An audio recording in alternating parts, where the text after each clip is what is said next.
Have you ever been judged before anyone even knew your name? Have you ever sat in a place where you were told you didn't belong, not because of who you were, but because of what someone thought you were? Imagine being a black woman, quietly boarding a first-class seat you paid for only to be told to move. Imagine staying calm as a flight attendant looks you in the eye, assuming you don't belong there, until the moment she slaps you in front of everyone. Now imagine you are the billionaire owner of the very plane she's working on. What would you do? Would you shout, fight, demand revenge? Or would you choose something harder to stay silent, to forgive, and to let time reveal the truth?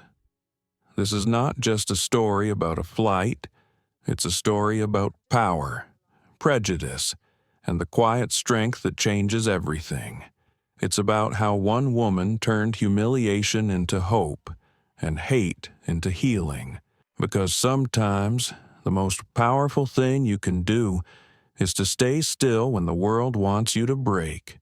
If you've ever felt unseen, unheard, or underestimated, this story is for you.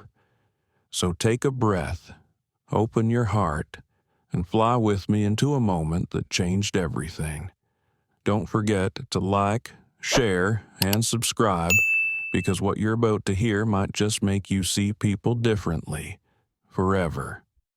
The morning sky over Atlanta was a pale blue, the sun peeking over the skyscrapers. The air was fresh, a little chilly. On the 25th floor of a glass building, Naomi Carter gently closed her folder, standing still looking out the large window. Below, Hartsfield-Jackson Airport bustled like a beehive. Planes took off and landed, small white dots moving on the runway like giant birds. Naomi sighed. She wasn't in a meeting today. She was flying. A seemingly ordinary domestic flight from Atlanta to San Francisco, but it had a special meaning. It was the first test flight of Aurea Air, the airline she had founded after more than a decade in the industry. She chose to travel incognito. No press corps, no PR team, just a black passenger, dressed casually in a navy suit, a simple silver watch on her wrist. Sometimes, to understand your service, you have to be a customer again, she thought. She chuckled to herself. It had been years since she had felt down on earth like this, in a crowd, nameless, statusless. Naomi had been a waitress in a small cafe in Birmingham, where customers sometimes threw back a few coins, not even looking at her. It was those looks that taught her her first lesson. No one deserves to be looked down upon, even in a glance. She walked out of the office, carrying a small leather bag. Her chauffeur offered to take her to the airport, but Naomi declined. No need, Daniel. I want to go like a normal person today. The driver looked surprised but nodded. Naomi took a taxi. The driver, an old Haitian man, talked the whole way, telling her about his daughter, who was studying aviation. Naomi smiled, listened, asked questions in a deep voice. When she arrived, she tipped a few $dozen more, surprising the old man. "Thank you, ma'am. God bless you." "Thank you, sir. And for your daughter," Naomi replied. At the Aurea Air VIP terminal, she presented her e-ticket under the pseudonym Naomi Lewis. The ground staff smiled warmly, not recognizing her. Everything was perfect, just as she had hoped. 20 minutes before her flight, she climbed the stairs to the first-class cabin of the Aurea Jet A350, the company's newest aircraft. The smell of new leather and lavender wafted through the air. She chose seat 1A by the window, where she could see the gleaming wings. Naomi put down her bag, opened her tablet, and looked at the first week's service quality report. All the numbers were good. She nodded. It's okay. she told herself. High heels clicked rhythmically on the floor. Laura Reed, the chief flight attendant, was checking seats. Her hair was bright blonde, neatly tied back, her gait confident. Everything about her exuded control until her eyes fell on Naomi. It was a slight frown, but Naomi recognized it.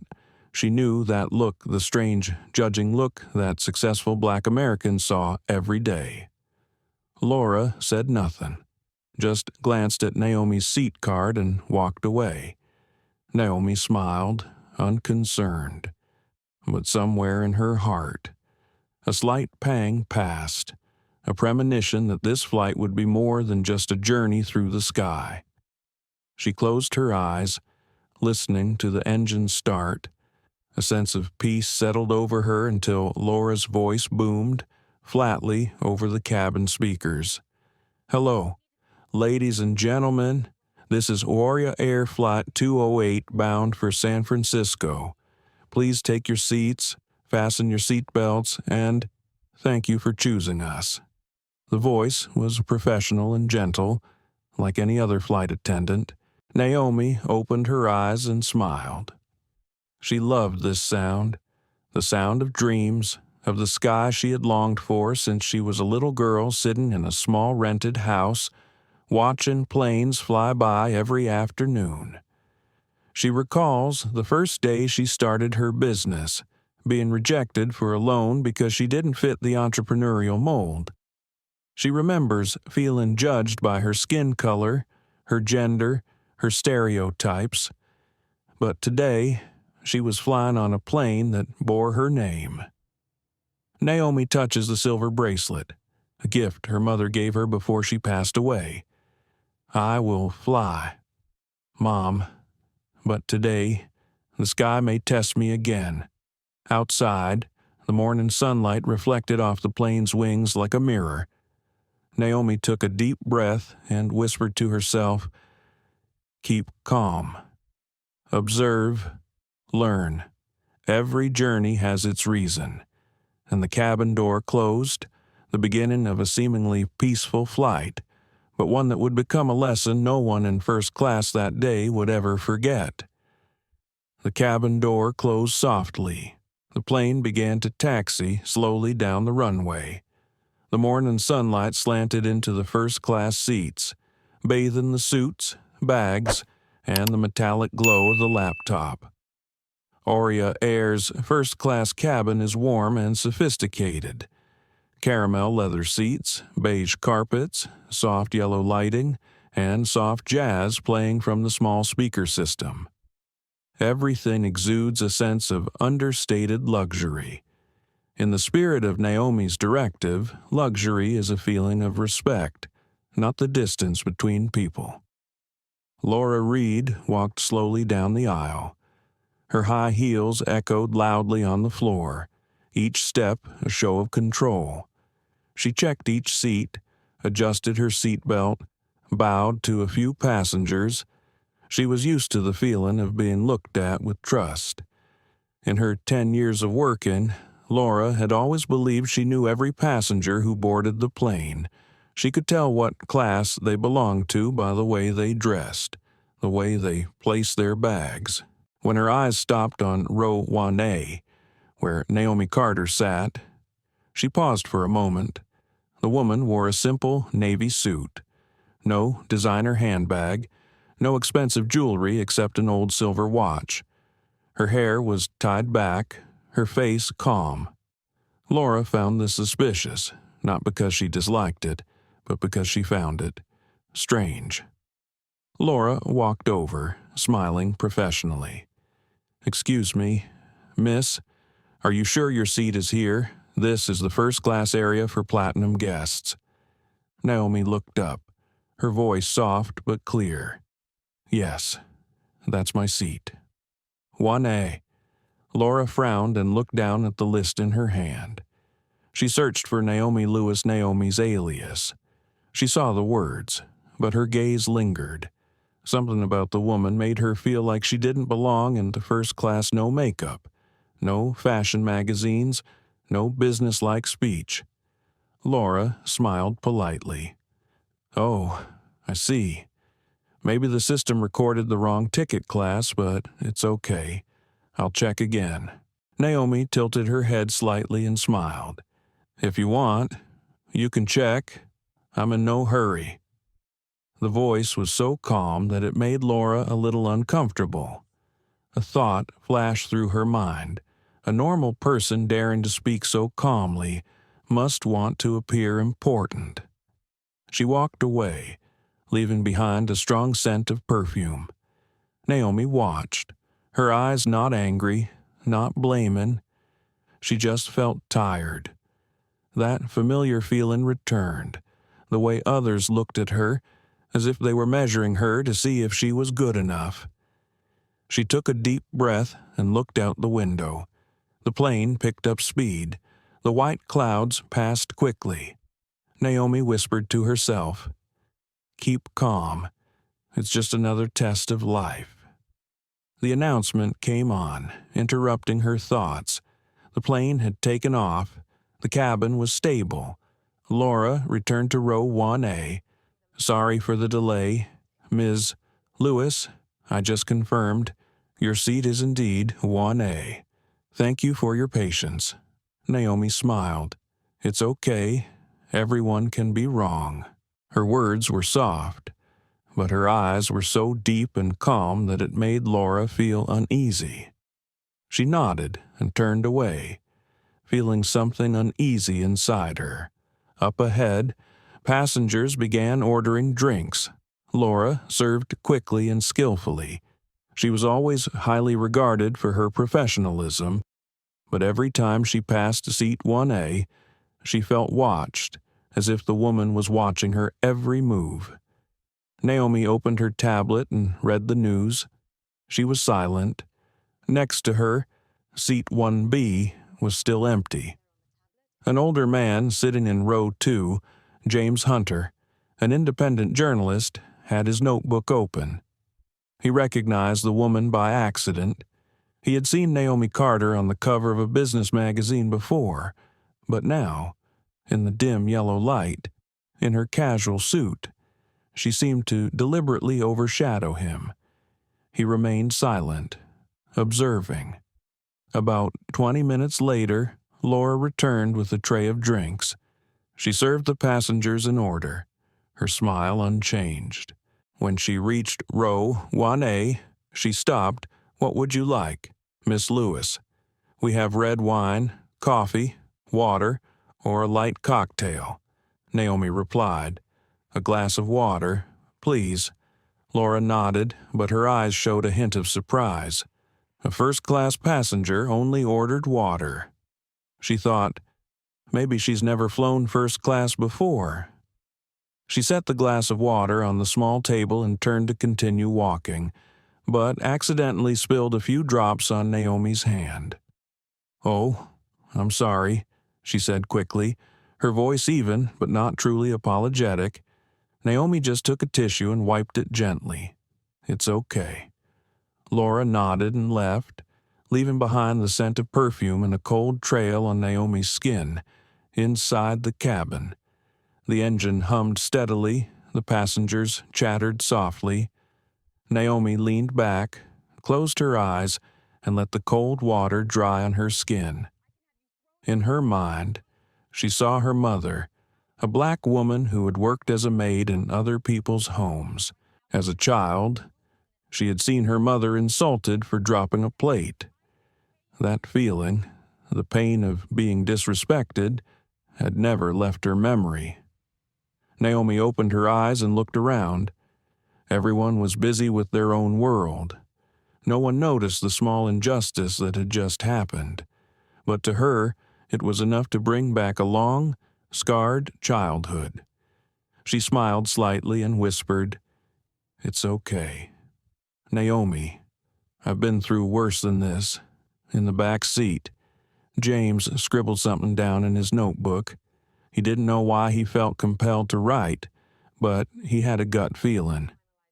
There's something going on here, a story that needs to be told. Laura continued her work. unaware that her small action had just sown the seeds of an upcoming event. She still believed that she understood people, that just by looking at them, she knew who they were. She did not realize that the woman sitting in seat 1A, quiet, was the one who, with just one sentence, could change her entire future. The plane still flew silently through the clouds, as if holding a big secret that no one had guessed. About an hour after takeoff, the cabin lights dimmed, passengers relaxed, some reading newspapers, some watching movies. Naomi folded the blanket on her lap and poured more water into her glass, moving slowly and carefully. Laura Reed walked past, adjusting the blinds that blocked the sunlight from entering the cabin. She glanced at Naomi. The woman sat still, her face calm, her eyes staring into the distance. There was something about that calmness that inexplicably irritated Laura. She wondered why the woman sat there so still, not ordering anything, not asking for anything, just silent. That silence made her feel challenged. A passenger in the back seat called out to her. "Excuse me, can I have some more tissue?" A middle-aged man's voice said. "Yes, of course, sir." Laura smiled. She turned away to get a towel, but when she returned, her eyes accidentally fell on Naomi. The woman was putting her phone on the table, turning on the news about Aurea Air. She paused, looking at the airline logo clearly displayed on the screen. Laura's mind flashed with doubt. Who is she? Why does she read so much about this airline? Laura approached, speaking in a polite but controlled voice. "Excuse me, Miss Lewis, I need to verify a small thing. Could I see your passenger card again?" Naomi looked up, her eyes calm. "You want to see my ticket again?" "Yes, just to make sure there was no mistake. Maybe the staff assigned the wrong class of seat during check-in." Naomi smiled slightly, holding out the e-ticket. "I think your system is accurate enough, but if you need a second look, here it is." Laura glanced over and nodded. "Thanks. I just wanted to make sure." She turned around and walked away, but she felt a sense of unease. For some reason, she still thought that woman was not suitable for this cabin.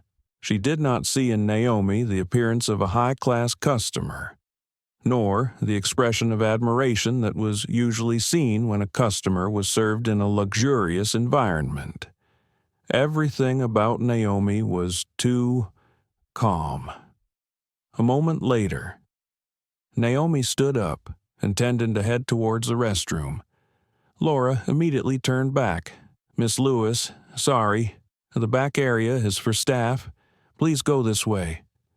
Naomi paused, smiling politely. "I know. I was just going to the restroom." "Oh, yes, of course," Laura replied, her voice still tight. As Naomi returned to her seat, a few passengers behind her began to notice. Some peeked, others whispered. A woman wearing a jade necklace whispered to her friend, "She doesn't look like she belongs here, does she?" The other shrugged. Maybe she got a free upgrade. Naomi heard, but did not turn around. She just sat down, opened the blanket, pulled it up to her knees, and kept her eyes on the sky outside. She recalled her startup days, the days when she waited for hours to meet an investor, only to be rejected as soon as they saw her skin color. Those memories no longer made her angry, but instead filled her with compassion for those who still lived in the box of prejudice. A moment later, Laura returned, her voice no longer gentle. "Ma'am, I need to reiterate a rule. Some economy class passengers are not allowed to sit in this area, especially when the flight is full. I need you to confirm your class." The words were loud enough for a few people around to hear. The atmosphere in the cabin changed immediately. Naomi raised her head. Her eyes were no longer calm, but deep and sharp like a windless lake. "Miss Reed, are you implying that I am sitting in the wrong seat?" Laura paused, but her pride wouldn't let her back down. "I'm just doing my duty. I need to make sure everyone is in their seats." Naomi put down her tablet, her voice still low. "I understand, but you should check the data instead of judging by feelings." Several passengers looked at each other. A middle-aged man frowned, signaling his disapproval of Laura's behavior. Laura felt the attention of the whole cabin. She felt hot, but she wanted to prove herself right. "I've worked here for more than 10 years. I know very well who belongs to which category."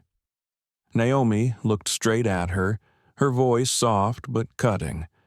What a pity. Experience sometimes makes one forget to see with the heart. The whole cabin fell silent. James Hunter, who sat in the second row, quietly opened his notebook and wrote down every word. He could feel the tension spreading through the cabin like a broken string. Laura clenched the notebook in her hand, feeling her authority challenged. "If you don't cooperate, I'll have to report this to the captain." Naomi smiled slightly. "Do what you think is right." Laura stepped back, confusion flashing in her eyes. A few passengers in the cabin began to murmur in protest. One woman said softly, "Oh my gosh, it's just one passenger. Why make such a big deal out of it?" The man beside her replied, "It's not the passenger's fault.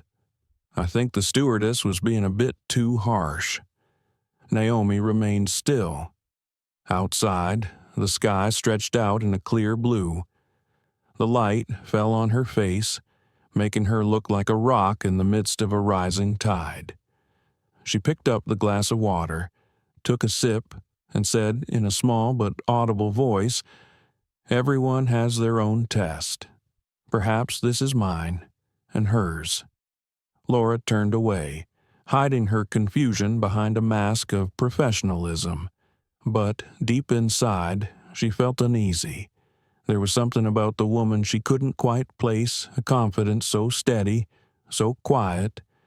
It made her feel small without her understanding why. James Hunter closed the book gently, his eyes looking out the window. He knew this was just the beginning of something much bigger. The engine noise was steady, but the silence in the cabin was heavy, and in the silence, no one knew that a storm was brewing, not outside in the sky, but in the hearts of the people who were flying the same flight. The atmosphere in the first-class cabin was strangely quiet. The engine hummed steadily, but in the wide seats, no one seemed to dare to breathe loudly. Sneaky glances were directed at Naomi and Laura, as if the whole cabin were witnessing a play whose outcome no one knew. Laura stood still, trying to regain her composure. She adjusted her scarf, exhaled softly, and turned to another passenger as if to distract her. But even though she smiled, it was not as natural as before. Naomi sat still. Her hands rested on her knees, her eyes fixed on the window where the white clouds drifted slowly. Everything inside her was like a calm lake, but inside, emotions were churning. She remembered board meetings, the interruptions by white men who thought they knew the market better than she did. She remembered the judging looks, the small, meaningful comments she had learned to smile past. Perhaps this was just another one of countless times like that. But unlike before, this time she was sitting on the airline that bore her name.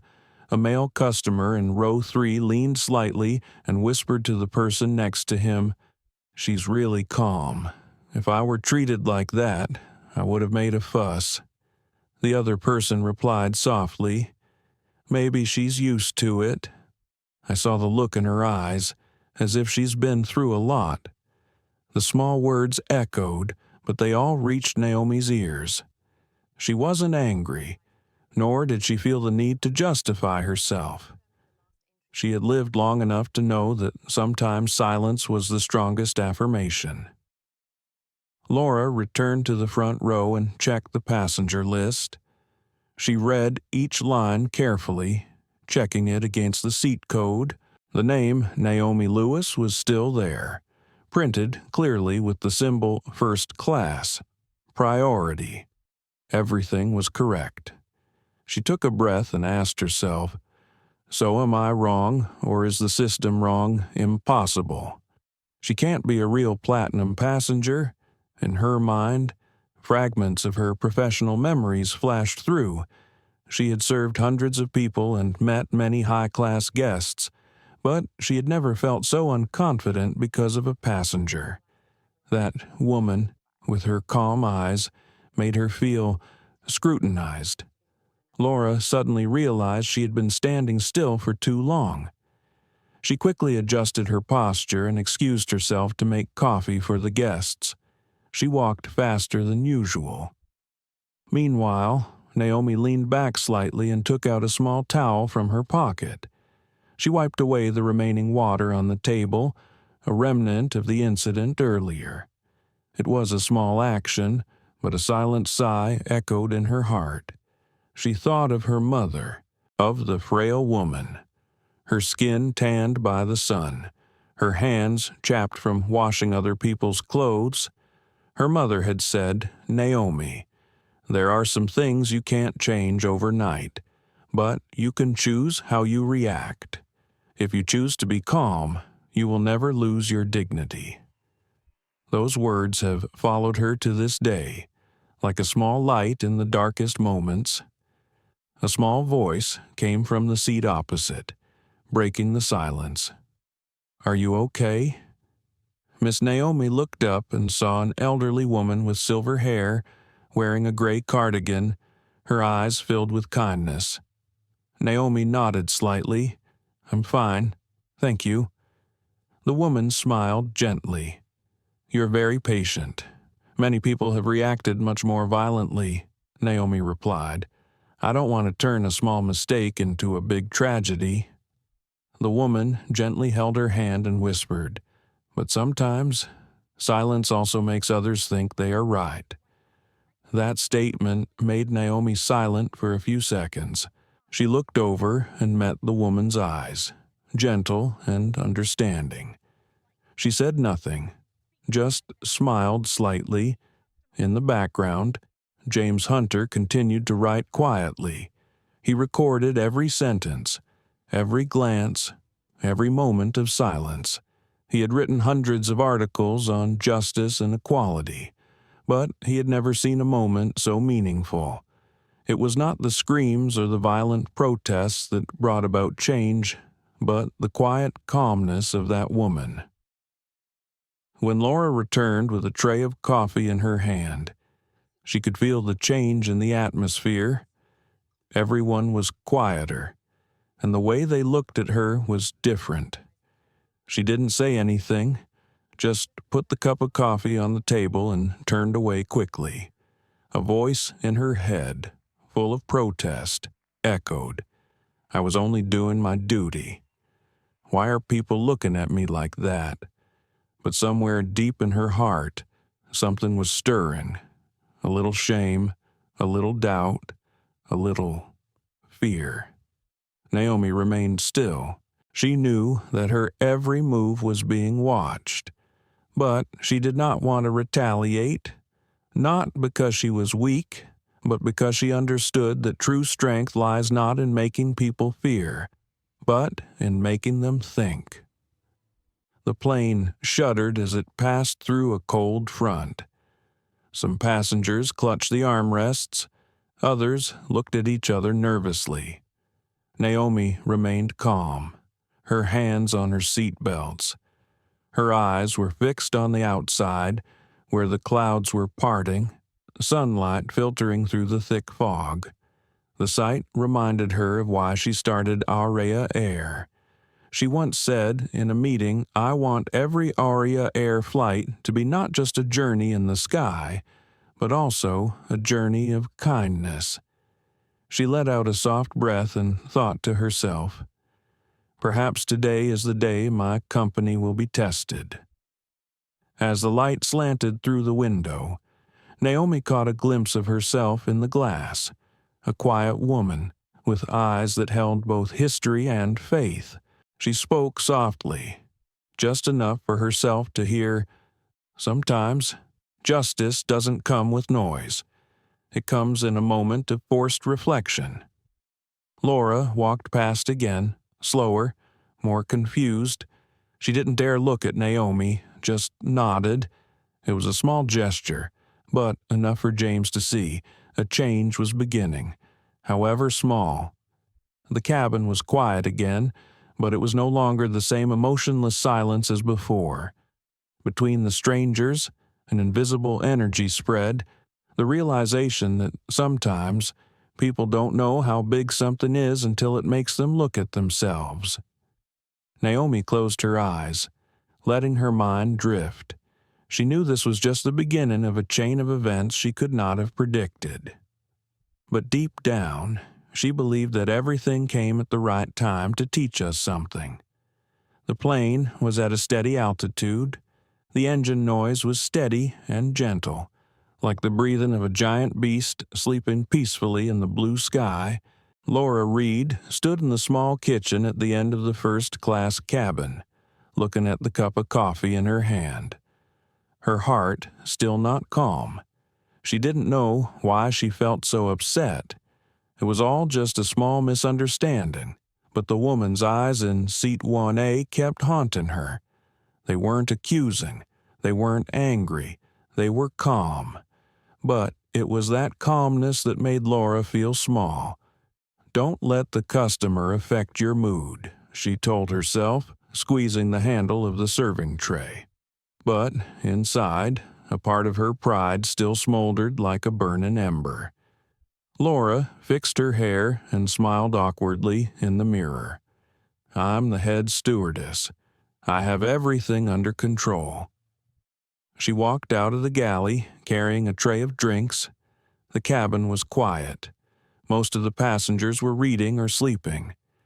Naomi Carter remained in her seat, her head tilted toward the window, the light from the clouds reflecting off her face. Laura approached, her voice soft but deliberately cold. "Miss Lewis, do you want me to bring anything else? We have lemonade, light wine, or mint tea?" Naomi looked up, her eyes gentle. "Thank you. Just a glass of cold water." "Yes," Laura replied, turning away. When she returned, the glass was full, a chill clinging to the rim. But as she set it down on the small table, the plane suddenly shuddered with turbulence. The glass slipped from her hand and tipped over, the cold water spilling down Naomi's lap. The sound of the spilled liquid was small, but enough to make several nearby passengers turn around in surprise. Laura froze for a second, then quickly said, "Oh my God, I'm sorry, I didn't mean to." Naomi looked down, the cold water seeping through the blue cloth. She was silent, wiping herself gently with a tissue, each movement slow. There was no scream, no frown, only her eyes, deep, calm, strangely so. Laura continued speaking, her voice trembling with a hint of embarrassment. "I'm really sorry. Miss Lewis, I'll bring another towel right away." Naomi looked up and shook her head slightly. "No need, just water." She smiled, a smile that made Laura's throat tighten. Not because it was gentle, but because it made her feel guilty, like a child who has accidentally broken something precious and an adult just smiles and says, "It's okay," but that very sentence makes her feel even more guilty. Laura turned quickly and ran back to the kitchen. In the mirror, she saw herself. Her face was red, Her eyes were filled with an emotion she didn't want to name shame. It was just an accident, she told herself, but in her head, another voice replied, "Was it because you weren't careful, or did you lose your temper because of her?" She took a deep breath, trying to steady her heartbeat in seat 1A. Naomi sat still. She felt the cold water still on her skin, but her heart was at peace. She remembered what her mother had said. Sometimes people don't mean to hurt you, but they do it anyway. Choose the way you feel most at peace with. She gently wiped away the last of the water, folding the towel neatly. A passenger sitting nearby, the silver-haired woman from before, leaned over. "Are you very wet? Let me call someone to help you." Naomi smiled. "It's okay, ma'am. It's just cold water. It'll dry up." The woman looked at her and nodded slightly. "You are strong. Not everyone can be so calm." Naomi didn't reply, just looked out the window. The thick clouds were turning a pale yellow. She thought about her journey, from waitress to where she was today. She had learned that sometimes respect is not about how others treat you, but how you hold yourself. About 10 minutes later, Laura returned with a dry towel and a new cup of water. "Miss Lewis, here's a dry towel and a new cup. I'm very sorry about the incident just now." Naomi took the towel and gently wiped her hands. "Thank you. Everything is fine." Laura nodded, standing there for a few seconds, as if about to say something more, but then stopped. She turned away, but couldn't help but glance at Naomi again. There was something about the woman, even sitting still, that commanded attention, a power that came not from position, but from composure. In the back seat, James Hunter watched the scene, jotting down a few notes in his notebook. There are little moments that mean the world. Laura returned to the galley and leaned against the wall. She felt tired, sweat beading on her forehead despite the coolness of the plane. She knew first-class passengers always had the right to complain. A bad report could ruin her 10-year career. She was scared. But what scared her more was the feeling that she had done something wrong, not professionally, but morally. She remembers when she first started her job. Back then, she loved the job because it gave her the opportunity to help others, to make passengers feel safe and happy. She believed that every smile from a passenger was a reward, but now she no longer sees that. She looked out at the first-class cabin where Naomi sat silently and realized that, in her effort to prove herself, she had lost the most important thing, humanity. As the plane crossed the open sky, the light began to change. A boy of about 10 years old came up from the back of the plane with his mother to go to the restroom. When he passed Naomi, he stopped. "Miss, your shirt is wet," he whispered. Naomi looked down and smiled. "Yeah, but it's okay. It'll dry." The boy looked at her, his eyes wide and innocent. "My mother says that when someone hurts me, I should forgive, but I don't understand why." Naomi chuckled, crouching down to the boy's level, "Because when you forgive, you keep your heart clean, no matter what someone spills on your shirt." The boy thought for a few seconds, then nodded vigorously. "I understand." He followed his mother towards the restroom, leaving Naomi with a small smile. From afar, Laura saw the scene. She stood still, the tray in her hand shaking slightly. She heard Naomi's reply, each word like a touch on her conscience. She felt something in her chest soften. No one in the cabin knew that, from that moment, the real storm of the flight began to form, a storm not in the sky, but in the hearts of people flying together on a blurred line between good and wrong. The plane was still flying steadily at over 30,000 feet. The light outside the windows gradually turned a soft orange as the sun began to set in the west. In first class, the atmosphere had calmed down after the little incident with the cold water. But there was one person who was watching every development, every look, every movement. It was James Hunter. He sat in row 2A, right behind Naomi Carter. In front of him was a small, frayed brown notebook, which he carried with him on every trip. James was no ordinary passenger. He was an independent journalist, a writer who wrote about social justice, about small, everyday stories that touched people's consciences. He recognized Naomi as soon as she boarded the plane. Even though she was using the pseudonym Naomi Lewis, there was no mistaking her demeanor, the way she walked, the way she spoke, and especially her eyes. He had interviewed her at a charity event 2 years earlier, and she had said something that had stuck with him. Justice isn't about revenge. It's about people learning not to repeat the same mistake. Today, seeing her treated like an ordinary passenger, even being suspected, James felt something in his chest ache. He wanted to stand up and reveal her true identity to end the misunderstanding. But he didn't do so.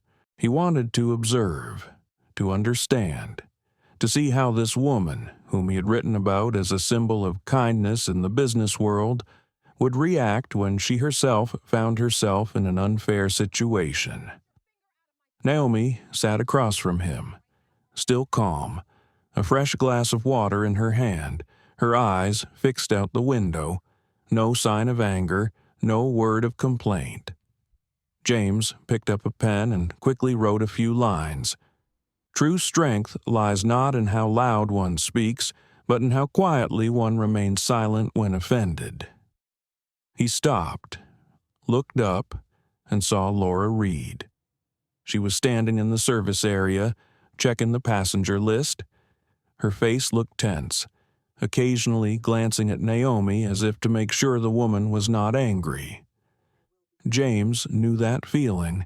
He had seen it in many people, a sense of guilt, but pride preventing a genuine apology. It left people feeling trapped between right and wrong. After a while, Laura walked over and stopped in front of Naomi's chair. Her voice was quieter, less confident than before. Miss Lewis, I'm really sorry about what happened. Perhaps I was a little too rigid. Naomi looked up, smiling. You don't need to apologize. Everyone has bad days. I believe today was just one of yours. Laura bowed her head slightly, her voice trembling slightly. Thank you for understanding. Then she turned away and walked quickly to the back of the cabin, hiding her teary eyes. James let out a small sigh. He hadn't expected things to end here, for he sensed the undercurrent in the cabin that had yet to subside. Something was unsettled, an emotion both Naomi and Laura were trying to contain. He glanced at Naomi. She was on her phone, reading a message. The text quickly appeared, service test report for Flight 208. No technical problems.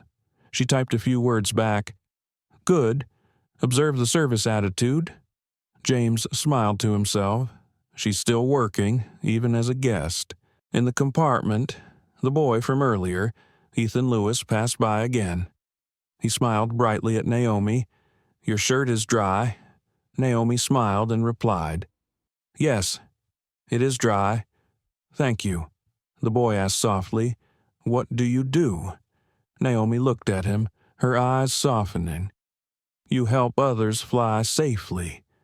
James chuckled at her answer. He understood what she meant. No need to brag, no need to say she owned the airline. She was just stating the truth in the most humble way. When Ethan was gone, James added in his notebook, She doesn't lie, but she doesn't need to be recognized. The strongest person is the one who doesn't need to prove anything. Time passed slowly. Laura was still busy, trying to do her job well as a way to make amends, but her eyes would occasionally glance back to the front row where Naomi sat, a look that was a mixture of regret and fear. James glanced up at his watch. It was less than 2 hours until landing in San Francisco. He wondered if those 2 hours would be uneventful or something more. He had a feeling this wasn't the end of the story. Naomi closed her eyes and leaned her head back against the chair. For a moment, she allowed herself to relax, but deep in her mind, memories of the past flooded back. She remembered the first time she had flown a plane, when she was 22, a junior employee at a travel agency. She had been assigned to sit in the back row next to the toilet. The white woman sitting next to her changed seats as soon as she saw her. She would never forget the feeling embarrassed, hurt, and wanting to disappear. Today, many years later, she's sitting in the front row, but the feeling of being judged is still there. Only now, she is strong enough to face it. James looked at her, seeing the silence in her eyes. He suddenly thought, perhaps true strength does not come from those who always win, but from those who still keep their humanity when they lose. The loudspeaker blared, announcing that the plane was about to divert due to weather. The cabin shook slightly. A few passengers held onto the handrails. Laura quickly walked over to reassure them. "It's okay. Ladies and gentlemen, it's just a slight breeze. We're adjusting our altitude." As she passed Naomi, she paused slightly. Their eyes met for a moment. No words were spoken, but there was an indefinable feeling between them. James witnessed it all, and in that moment, he realized something. Both women were at opposite ends of the same fear. Fear of being judged, fear of being misunderstood, fear of losing their dignity. He wrote the last line in the notebook. There are battles not fought with words, but with eyes, and the winner is not the one who speaks louder, but the one who sees deeper. He closed the book and leaned back in his seat. The plane continued its journey. The sky outside was calm, but inside the cabin, he knew the real storm had yet to come, and he will be a witness to it. The plane continued its journey, drifting smoothly through the fluffy white clouds. The soft afternoon light began to slant down, bathing the cabin in a pale yellow. The passengers in first class seemed to relax. Some closed their eyes to rest. Some opened their laptops to work. But only Naomi remained seated, looking out the window. She loved looking up at the sky. It made her feel small, but also reminded her how far she had come since she started. Down there was a world of noise and struggle, and up here, there were only clouds, wind, and silence. Her sleeves were completely dry, but the cold feeling from the glass of water still lingered. Not on her skin, but in her heart. Not because she was angry, but because she felt sad. Sad for the way people sometimes let prejudice cloud their respect for each other. A clear laugh rang out in the middle of the cabin. Little Ethan Lewis reappeared, holding a small plastic toy plane. He walked lightly, his eyes shining like stars. His mother, the young woman sitting in the back row, gently reminded him, "Ethan, don't bother anyone." "I know." "Mom," he replied, then tiptoed closer to the front row. Naomi was reading the electronic newspaper, but when she heard small footsteps, she looked up. The boy was standing there, his eyes round and curious. "Miss, do you work for the airplane company?" he asked, his voice soft and innocent. Naomi smiled. "Why do you think so? Because I saw you talking to the flight attendants like you were acquaintances, Ethan said, then tilted his head. And you're not afraid of flying, my mom said. Anyone who flies too much probably works for an airline. Naomi chuckled. Well, you could say that. You help others fly safely and comfortably. Like a stewardess, Naomi shook her head slightly. Not really. She gives them jobs and gives passengers something to put their trust in. The boy frowned, seemingly not understanding, but his eyes were still bright. So you're the boss. Naomi laughed, soft but warm. You could say that, but bosses have to serve others too, right? The boy nodded, like my mother. She was a nurse, and she said caregivers need care too. Naomi looked at him, her heart softening. My mother was right. Sometimes people forget that kindness is a service and that it is the hardest service to maintain. The boy thought for a moment and said, I saw you spill water just now. Aren't you angry? Naomi was stunned for a moment, then smiled. No, I'm not angry. But my mother said, if someone does something wrong to you, you have to tell them. Naomi looked at him, her voice slow. Yes, you should. But you don't have to shout. There are many ways to teach people about their mistakes. The way you chose was to let them see it for themselves. The boy's eyes widened, as if trying to comprehend something more than he could comprehend. Then he nodded. I think you're being nice. If it were me, I'd be angry. Naomi gently placed her hand on his head. It's okay. Everyone gets angry. But the important thing is not to let anger make you forget who you want to be. Laura, who was standing near the kitchen, happened to hear the conversation. Naomi's every word was like a blow to her heart. She remembered her attitude just now, the cold eyes, the sharp voice, all of it reflected in a mirror. She bowed her head, holding the empty tray of glasses, feeling her heart heavy. Ethan was still standing next to Naomi, playing with the toy plane. Do you like to fly? He asked. She loved the sky, but not because it was high, because it reminded her that anyone could fly if they were brave enough. Do you think anyone can fly? Naomi nodded. Yes, but not with wings, but with faith. The boy smiled broadly, then turned to look at Laura, who was coming over to collect the empty tray. Miss Stewardess, are you flying? Laura paused. Yes, of course. It's your job to fly. So you're brave like this girl. Ethan pointed at Naomi, his voice innocent. Laura blushed slightly. No, she was the brave one. Naomi looked at Laura. Their eyes met. In that moment, the cabin fell silent. No more prejudice, no more roles, just two people looking at each other, realizing they could learn something from each other. James Hunter, sitting in the back, wrote quietly in his notebook. A child sometimes says things that take a grown-up a lifetime to understand.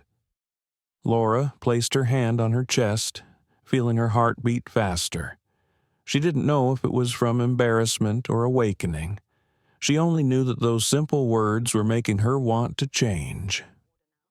Ethan smiled, said goodbye to them both, and returned to his seat.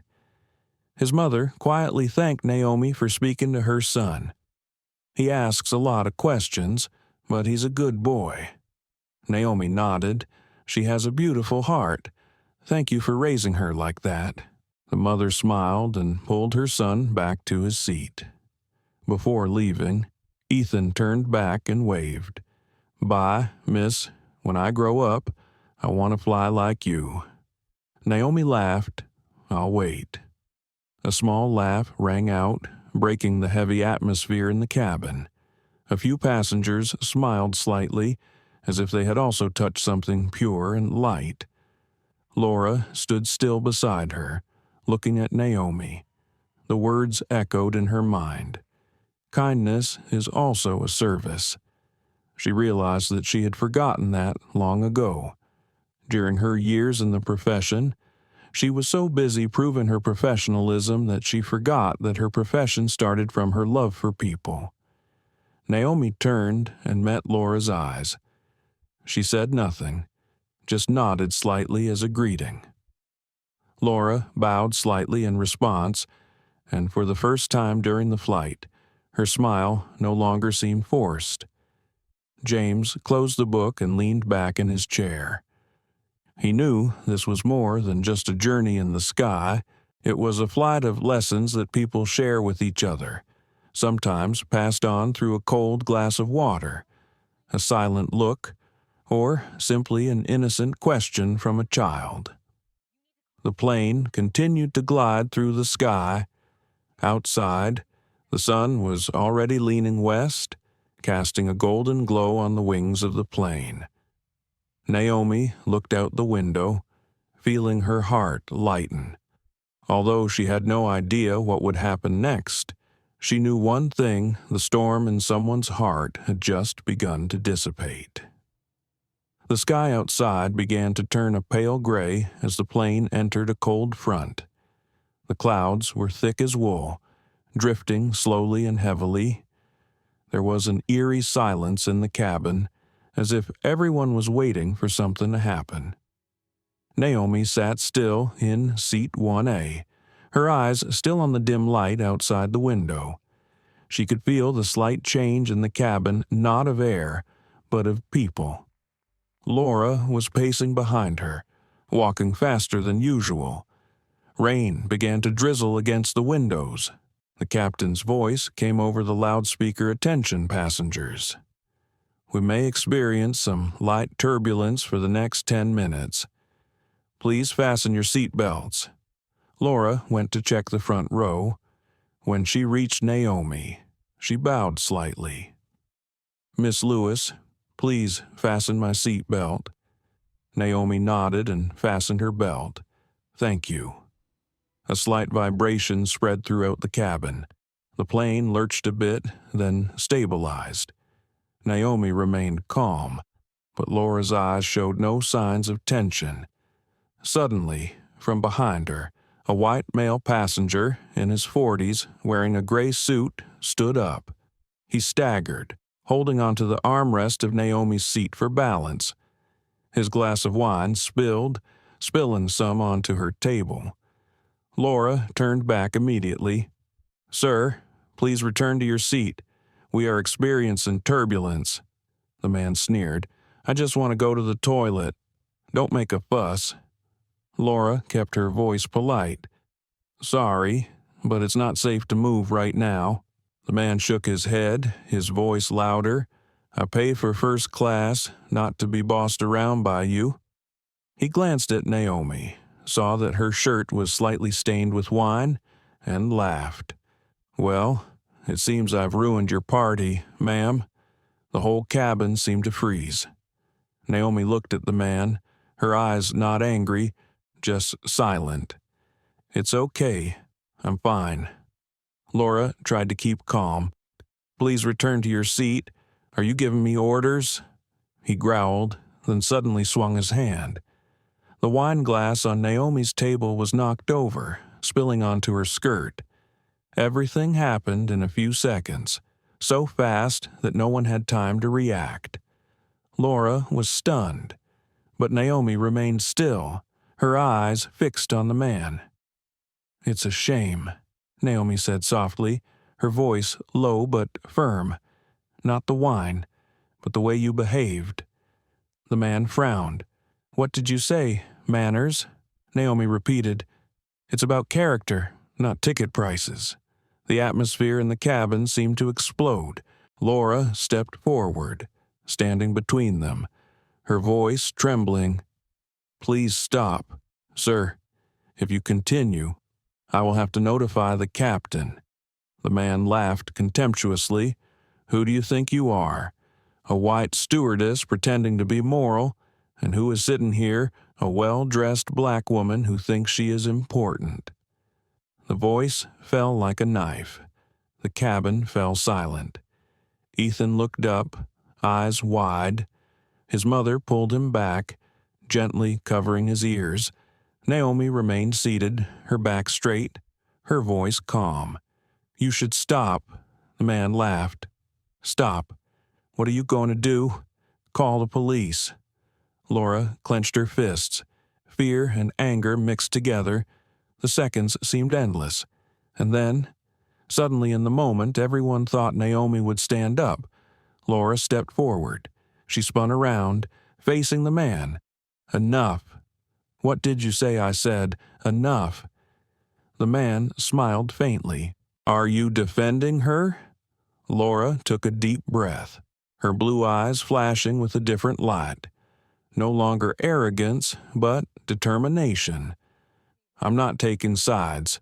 I'm defending the minimum respect in this cabin." The man stepped closer, his voice harsh. "Do you think you have the right?" The plane shuddered again. Laura stood still, her hands a-clenching, and then, in an unexpected move, she slapped him. A dry, clear sound rang through the heavy air. Everyone froze. Ethan's eyes widened. The man froze, his hand frozen in midair. The cabin was silent. Laura gasped, her face pale. She realized she'd just done something taboo in the industry, something that could end her career forever. But she didn't back down. She looked the man straight in the eye and said slowly, "No one has the right to insult another person because of the color of their skin." The man clenched his fists, then relaxed them. He looked around, saw that everyone was looking at him, angry, contemptuous, disappointed. He muttered a few words and turned, walking heavily back to his chair. Laura stood there, her hands shaking. Naomi slowly stood up and walked closer. "Are you okay?"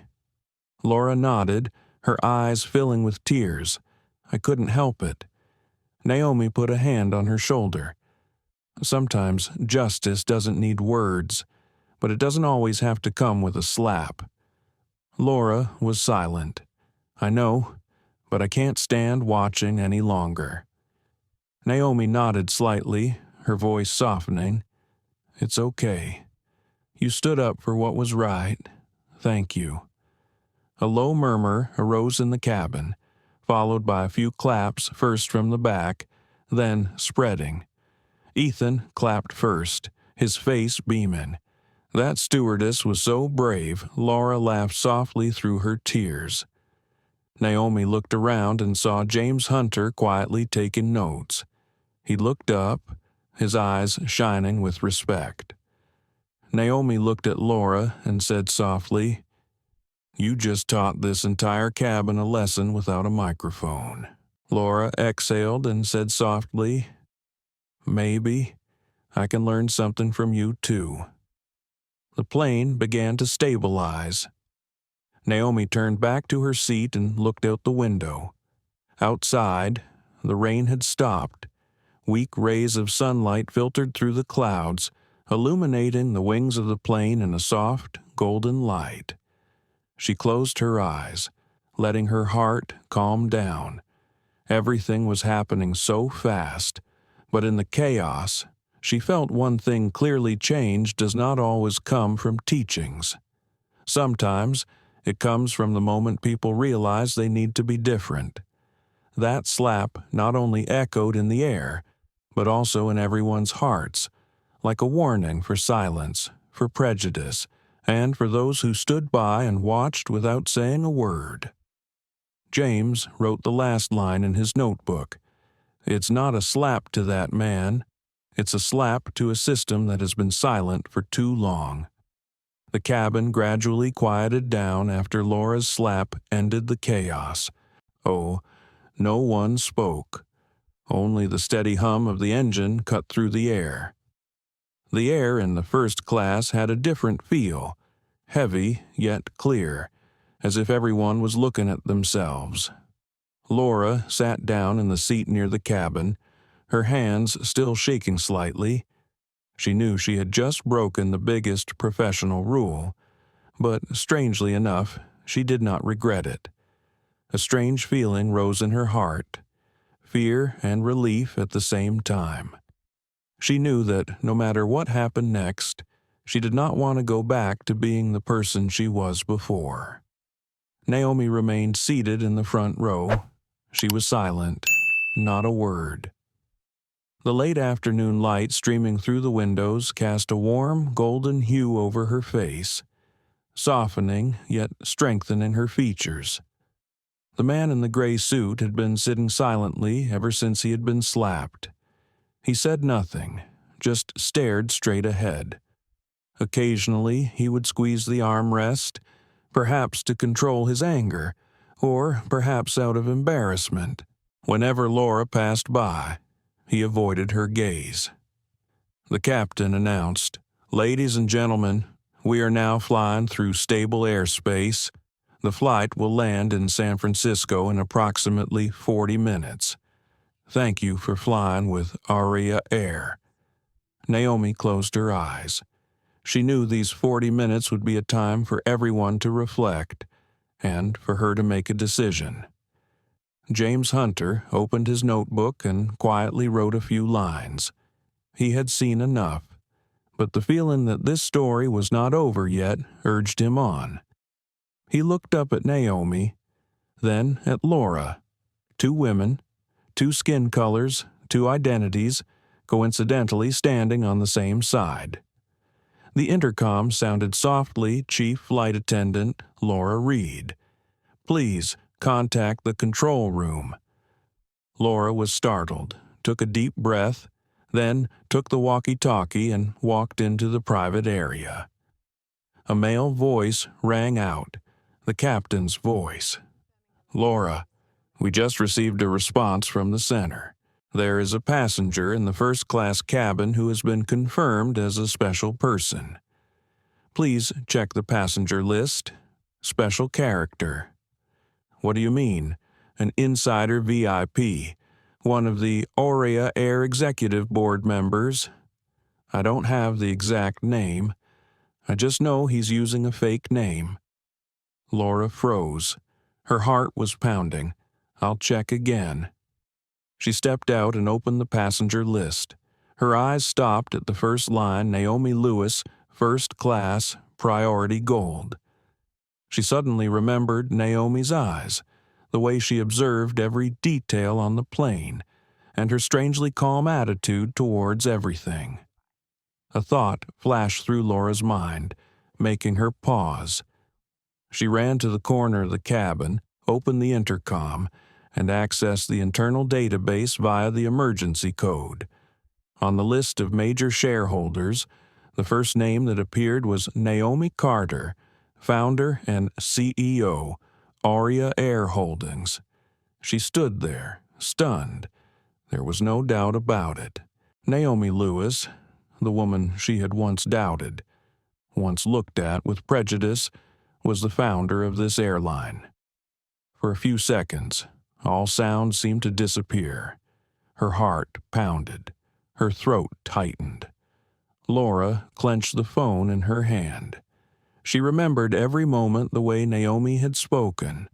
Her calm smile when she was doubted, the look in her eyes when she apologized, and what she had said earlier. No one needs to yell to teach someone what's right. Now she understood. Naomi had taught her by living. Laura stood still for a long time, then slowly walked out of the cabin. Her eyes fell on the front row, where Naomi was sitting, rereading the report on her iPad. Her heart pounded. She knew she had to say something. She approached, her voice low. "Miss Carter, or should I call you Naomi Carter?" Naomi looked up. There was no surprise in her eyes. "You knew," Laura swallowed, her voice trembling. I just confirmed the information. Sorry, I didn't know." Naomi put down her iPad. "I don't want anyone to know. I just want to experience it like a normal passenger." Laura bowed her head, tears rolling down her face. "If I had known, I wouldn't have Naomi interrupted gently. If you knew, you would behave differently. But I want you to behave as you have, because only then will I see what needs to change. Laura looked at her, confused. You're not mad at me, Naomi smiled. I am angry, but not because of you. I am angry that we live in a world that teaches people like you to judge by appearances. The words made Laura choke. She didn't dare look up. James, from the back seat, heard it all. He felt a different air flow through the cabin, a truth that had just been revealed, causing everyone around to start whispering. The man in the gray suit looked at Naomi, his face filled with shock. What did you say? Are you the owner of this airline? Naomi turned back, her eyes calm. Yes, Aurea Air is my company. He gasped, his face changing color. I don't know. I'm sorry. I don't. Naomi raised her hand slightly. No need to say anything more. I just hope you will remember the person you despise today may be the one who creates opportunities for you tomorrow. The cabin was dead silent. The other passengers, who had been silently observing, now looked at Naomi with a completely different gaze, one of admiration and emotion. Laura stood still, her emotions breaking. Miss Carter, I don't know what to say. I handled it wrong. I deserved to be disciplined. Naomi looked at her, her voice soft. You did the right thing in the most difficult moment. A slap may have cost you your job, but it also helped you find yourself again. Laura couldn't hold back her tears. Thank you. I never thought someone in your position could be so calm. Naomi chuckled. I was once in a position far below you. I was also insulted and looked down upon. But I realized that true strength doesn't come from raising your voice. It comes from choosing not to retaliate. James closed the book and looked at Naomi. This moment, he knew, would become one of the stories the world needed to hear. A story not just about skin color, but about humanity. Ethan ran up from the back row and pulled his mother's hand. Mom, is she the owner of the plane? Naomi smiled, crouching down to the boy's level. Yeah, but I'm just a sky lover like you. The boy smiled and held up the toy plane. I want to be a good person like you. Naomi touched the small plane lightly. So, you've started? There was applause, not for the slap this time, but for the truth. A truth that made everyone feel like they had just witnessed something bigger than themselves. Laura stood beside him, thinking, this is more than just a flight. This is a lesson I will carry with me for the rest of my life. Naomi turned to the window. Below, the thin clouds were parting, revealing a clear blue sky. She smiled. Perhaps the sky really was higher today than usual. The plane began to descend, cutting through the gray clouds that had lingered after the rain. San Francisco appeared in the distance, the lights of the bridges and the row houses shimmering on the water. The whole first-class cabin was quiet but warm. Naomi sat quietly in the front row, her hands resting lightly on her knees, her eyes calm. She could clearly feel every small vibration of the plane's body, like the heartbeat gradually calming down after a storm. Laura stood by the service area, still processing what had just happened. She was a jumble of emotions: shame, gratitude, and admiration. She'd never met anyone like Naomi, someone who could remain so calm amidst insult and prejudice. The man in the gray suit remained seated, his head slightly bowed. Since he learned that Naomi was the owner of the company, he had not said another word. Occasionally, he would glance at Naomi, but each time His gaze was met with a calmness that made him afraid to look at her. The captain's voice came over the loudspeaker. "Ladies and gentlemen, we are about to land at San Francisco International Airport. Please fasten your seat belts and remain seated." Laura walked down the aisle, checking each row. When she reached Naomi, she bowed slightly. "Miss Carter, may I say a few words before we land?" Naomi looked at her and nodded slightly. "Of course." Laura took a deep breath. "I hurt you, not just with my actions, but with my attitude. I have no excuse. I was taught to respect every passenger. But today, I forgot the most basic thing in my job, human kindness. I apologize, not because you are a CEO, but because you are human." Laura's voice trembled on the last word. The cabin was silent. No one spoke, no one moved. Even the sound of the engine seemed to fade. Naomi looked at her, a small smile on her lips. "Thank you. Not everyone is brave enough to admit their mistakes in front of others. I appreciate that." Laura bowed her head, tears streaming down her cheeks.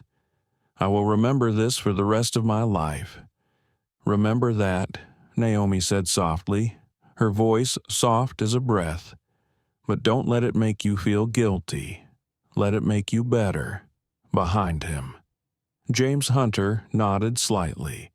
He realized he was witnessing one of the rarest moments of humanity, when people choose not to prove someone right, but simply to be better. The man in the gray suit rose slightly. He took a deep breath, then stepped forward, stopping in the middle of the aisle. All eyes were on him. He turned to Naomi. "Miss Carter, I have no excuse for my actions. I acted like a very uneducated person. I apologize to you, and to everyone on this flight." His voice choked up. He bowed his head low, looking very small for the first time since boarding the plane. Naomi nodded slightly, neither blaming nor openly forgiving. "Thank you for saying it. Apologies are most meaningful when they come from awareness, not fear." A passenger in the back clapped, then another, and then the whole cabin erupted in applause, not loud, but genuine, as if it were a release. Ethan sat next to his mother and whispered, "Mom, everyone knows how to apologize. Who won now?" His mother smiled. "Nobody wins, son, but everyone learns something." Naomi heard and chuckled. She looked over her shoulder at the boy and whispered, "You're right, but sometimes the greatest victory is when no one loses." Laura turned away, gently wiping away her tears. Trying to hide her smile, James wrote in the last line in the sky, "There are no boundaries, neither are there any boundaries for people, if we look at each other with kind eyes." The plane began to descend. San Francisco came into view below the bayside streets, the twinkling lights, the red bridges in the sunset. Naomi sat still, breathing deeply. She felt a strange peace, as if all the storms of the past years had found a place to melt away. The captain announced, "We are about to land. Thank you for choosing Aurea Air. Have a nice evening." The plane's wheels touched the runway. There was a loud, yet safe, screeching sound. The passengers in the cabin leaned back reflexively, then breathed a collective sigh of relief as the plane slowed down. Laura opened the radio. "Ladies and gentlemen, welcome to San Francisco." Her voice was calm, but softer than ever. When the plane stopped, Naomi stood up. She turned around, looking at the cabin, the faces, the eyes, the strangers she would never see again. But they had seen a part of each other. She said softly, but clearly, "Thank you everyone for joining me on this flight. Every journey not only brings us to a destination, but also brings us closer to ourselves." Laura watched her, her emotions rising. Naomi walked slowly down the aisle, stopping when she reached James's row of seats. He looked up and smiled. "I think the world needs to hear this story." Naomi replied, "If you tell it, remember, this is not a story about me. It is about people who change." James nodded. "I promise." Naomi stepped out the door, the golden afternoon light illuminating her face. Laura followed, stopping at the plain door. "Miss Carter, thank you for giving me the chance to make things right." Naomi turned back and gently placed her hand on Laura's shoulder. "No one is born right, Laura. It's the courage to look back that counts." Laura nodded slightly, tears falling. "I will not forget." Naomi walked down the stairs. The evening wind blew gently through her hair, carrying the salt air from the bay. When her feet touched the ground, she looked up at the sky and smiled slightly. High above, the Aurea Air aircraft reflected the sunset. One journey ended, but another, deeper, more human, was just beginning. 3 days after the flight, the morning in San Francisco was clear and peaceful. Sunlight streamed through the glass windows of the Aurea Air Holdings headquarters, reflecting off the towering glass. Naomi Carter walked into the conference room on the 34th floor, her pale blue dress fluttering in the breeze from the half-open window. On the table were thick stacks of files, several steaming cups of coffee, and a tablet computer open to a newspaper. A large headline blared across the screen, "The Flight That Changed Everything," by James Hunter. Naomi stared at the words silently for a long time. The post had gone viral with incredible speed. In just 24 hours, it had been shared more than 2 million times on social media, becoming the talk of the town across America. James doesn't name anyone. He recounts the flight as a metaphor, a prejudiced first-class cabin, a calm, black woman, a flight attendant who dares to stand up, and a slap that wakes up the small world in the air. Naomi read each line slowly. James's words were not exaggerated. He wrote simply, as if telling a story from everyday life, but each sentence carried the weight of truth. That slap was not for a person. It was for a habit, the habit of remaining silent in the face of injustice. Thousands of comments were left under the article. One middle-aged woman wrote, "I used to be Laura. I used to judge people by the way I looked. Thank you for making me realize I need to change." Another reader, a former pilot, wrote, "I have seen discrimination happen silently on flights too many times. This story makes me wonder how many times have I been silent." Naomi sighed softly, placing her hand on her chest. She didn't want the story to spread like this. She just wanted it to stop in the sky, where people could understand each other a little. But, perhaps, this was also part of fate, when the truth found its way to people. There was a light knock on the door. Laura entered, wearing her new uniform, her face still showing some tension. "Miss Carter," she said softly, "I know I shouldn't have come without being called, but I wanted to see you." Naomi smiled. "You came just in time. Sit down." Laura sat down in the chair opposite, her hands on her knees. "Mr. Hunter's article is all over the place. The whole world is talking about that flight. I don't know how to feel. Part of me is embarrassed. Part of me is grateful." Naomi nodded slightly.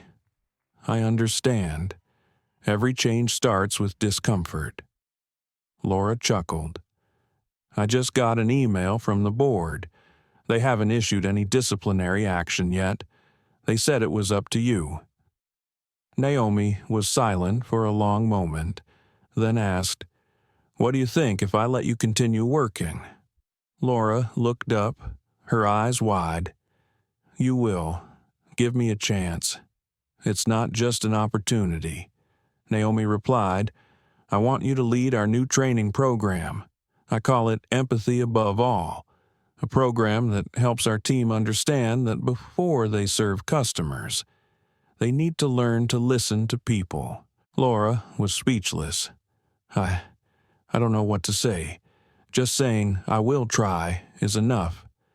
Laura nodded, her voice choked. "I won't let you down." Naomi looked out the window, where the blue sky stretched out. "I believe so." That afternoon, James Hunter visited Aurea Air headquarters. He brought with him a copy of the article now reprinted in dozens of major newspapers. He walked into Naomi's office and placed the paper on the table. "Have you read it?" Naomi nodded. "Yes, and I know you wrote it from the heart." James smiled. "I just write what I see. You know, I've been a journalist for 20 years, but I've never seen a moment that made me believe in people so much." "And do you think this will change anything?" asked Naomi. James pondered. "You can't change the whole world, but you can change a few people, and sometimes just a few people are brave enough, and the world is different." Naomi nodded. "Thank you, James. I never thought this would go this far." "Maybe because it's real," James said. "People don't need superheroes. They need to see normal people being kind." Naomi chuckled. "You're right." When James left, Naomi sat alone. The setting sun streamed into the room, casting a faint orange glow on the tabletop. She flipped open her phone and saw a flood of messages from employees, partners, friends, and people she'd never met. Everyone said they were inspired. She remembered the morning of landing. Laura stood at the plane door, saying tearfully, "No one is born right. The important thing is to dare to look back." Those words still echoed in her head, as clear as if it were yesterday. The phone vibrated. A new message came from Ethan Lewis, the boy from the flight. "Naomi, I told my friend about your story. You're my hero." Naomi smiled. She texted back, "Thanks, Ethan. But the real heroes are those who say something kind when others say nothing." She put down the phone, stood up, and walked out onto the balcony. The city below was brightly lit. The cars were like streaks of light drifting endlessly. The wind blew gently, carrying the smell of salt from the bay. In that moment, Naomi felt a deep peace. She had not won, nor was she better than anyone, but she knew she had done what needed to be done. She had held herself together without screaming. From afar, James sent a message. "This story is getting millions of people talking about kindness. You opened up something bigger than an airline." Naomi read, then replied, "Not me. It's all of us. The sky's wide because everyone has room to change." Outside, the dusk was fading into a gentle night. High above, an Aurea airplane glided by, its lights flashing, silhouetted against the sky like a streak of hope. Naomi looked up, a smile in her eyes, quiet but bright. That morning, San Francisco welcomed a rare sunny day after a series of days of dense fog. Aurea Air headquarters was decorated brilliantly. Outside the building, flags were flying, and a banner with the words "Empathy Above All Employee Recognition Ceremony" was prominently displayed. The atmosphere was excited, but somewhere there was still a deep emotion hidden. This was not just an ordinary award ceremony. It marked a turning point in the airline's culture, and also the day Naomi Carter made her first public appearance before all employees since the shocking incident on Flight 208. Aurea Air's large conference room was packed. Over 300 employees were seated, and dozens of reporters were present. The stage lights were soft, and the background music was melodious. In the middle of the room, there was a simply decorated podium, behind which was a large screen displaying the words, "Empathy above all." Naomi stood behind the wings, holding a small note. She skimmed over the words she had written last night, then smiled slightly. Actually, she didn't need any notes. Everything she wanted to say was in her heart. Laura Reed sat in the second row, wearing her new company uniform, her hair neatly tied back. She clenched her fists, her palms slightly sweaty. It was the first time she had seen Naomi since the office, even though she had gotten a second chance and started working with the training team. She was still nervous. It was a mixture of gratitude and fear that she was not good enough. James Hunter was there too, sitting silently in the press box. He came not as a journalist, but as a fellow traveler. He had witnessed this journey from heaven to earth, from error to awakening, from conflict to tolerance. The lights dimmed, and the MC's voice rang out, "Hello, everyone. Today, we honor the people who have contributed to creating a humane Aurea Air, where each flight not only carries passengers, but also carries the values of people's hearts." Applause echoed throughout the auditorium. Naomi stepped onto the stage, her figure calm and confident. All eyes followed, with admiration mixed with emotion. She smiled, her voice soft but clear. "Thank you, everyone, for being here. 3 months ago, on one of our flights, something happened that I believe none of us will forget. It is not a scandal, but a lesson." She paused, looking around the room. "That day, I was just a passenger, at least. That's what everyone thought. But what I saw made me understand each of us carries prejudices, sometimes without even realizing it. And only when we dare to face them can we truly be free." The atmosphere in the hall became absolutely silent. Everyone focused on her every word. Naomi continued, "I saw a woman who dared to stand up when she could have kept quiet. She made a mistake, but that mistake opened a new chapter for Aurea Air, a chapter of change." The screen behind us lit up, displaying the words "honoring courage and compassion." The MC introduced, "Please come to the stage, Chief Flight Attendant Laura Reed." Applause broke out. Laura stood up and walked onto the stage, her heart pounding. She saw Naomi looking at her, her eyes gentle and non-judgmental. As Laura stood next to her, Naomi gently took her hand. "Laura," she said, "you have shown us that courage is not just standing up to others, but facing yourself." Laura choked up. "I only did what I should have done, but if it weren't for you, I might never have known what empathy was." Naomi smiled, turning to the audience. "So today, I want to present a special award, Heart of the Sky, to someone who reminds us that kindness can change a flight." Applause broke out. Laura burst into tears as she accepted the crystal medallion. The light reflected off the tears that glistened on her cheeks. "Thank you, Miss Carter," she said, choking back tears. "I used to think that slap was the worst thing that ever happened to me. Now I know it was the moment I was reborn." Naomi touched her shoulder lightly. "We are all born again and again. We just need to dare to change." The entire audience stood up and applauded. In the press box, James Hunter was silent. He picked up the tape recorder, then put it down again.